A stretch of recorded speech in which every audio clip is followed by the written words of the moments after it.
The Impact segment tonight, American law enforcement under siege. Here's FBI Chief James Comey.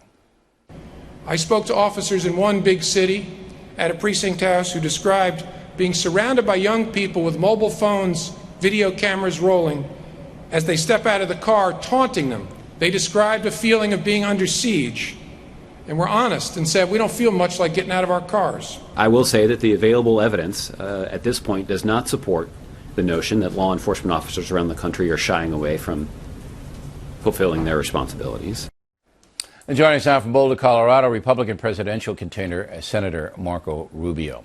So as we reported last night, violent crime, murders, homicides, rapes going up in the 35 largest cities in this country. Why do you think that is?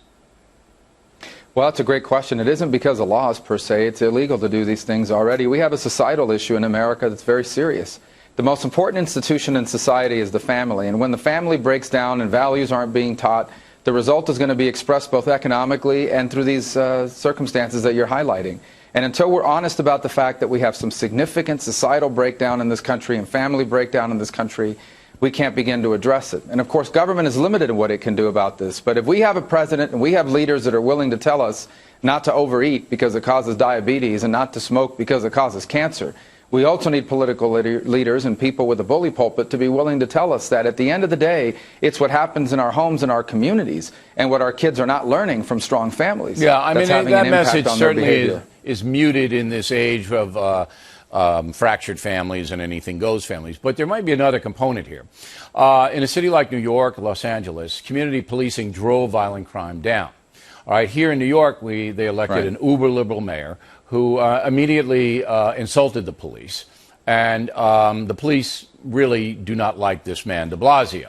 So the violent crime has been inching up despite a good police commissioner in Bill Bratton. President Obama has been perceived as being on the side of the anti-police. Maybe it's unfair, but he hasn't condemned Black Lives Matter. And they're the leaders now of the demonizing police movement. Hasn't condemned them. All right, and really hasn't been aggressively on the side of the police in the situations like Ferguson and other controversial things. Right. So how much responsibility does he bear in this, in your opinion, Senator?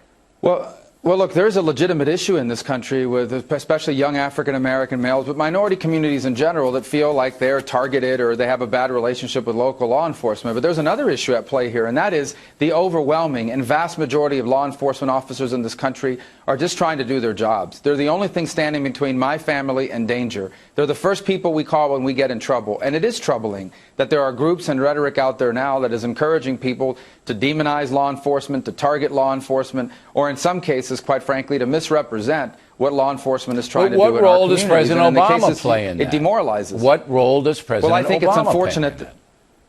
I think it's unfortunate that the White House has not acknowledged that enough. For example, we've had a number of police deaths here in the last few weeks. It hasn't received nearly as much attention from this White House, or quite frankly from the media, that some of the civilian shootings have received. And some of the civilian shootings, they raise strong questions about whether the police individual involved in that case did the right thing. There's no doubt. But what about the men and women in uniform across this country that are the thin blue line between us and danger? They're losing their lives too. Sure, 5 days ago, paid to that. A black New York City cop was shot, and then Quentin Tarantino shows up from Hollywood and calls all the cops murderers. So we have an atmosphere now in this country that it's open season rhetorically on the police.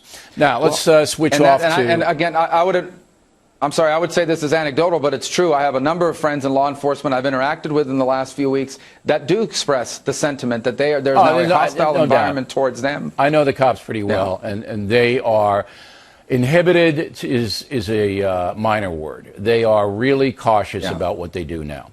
Now, big debate tomorrow night in Boulder, Colorado. You're already out there. Unfortunately, you guys are going to be up against the World Series.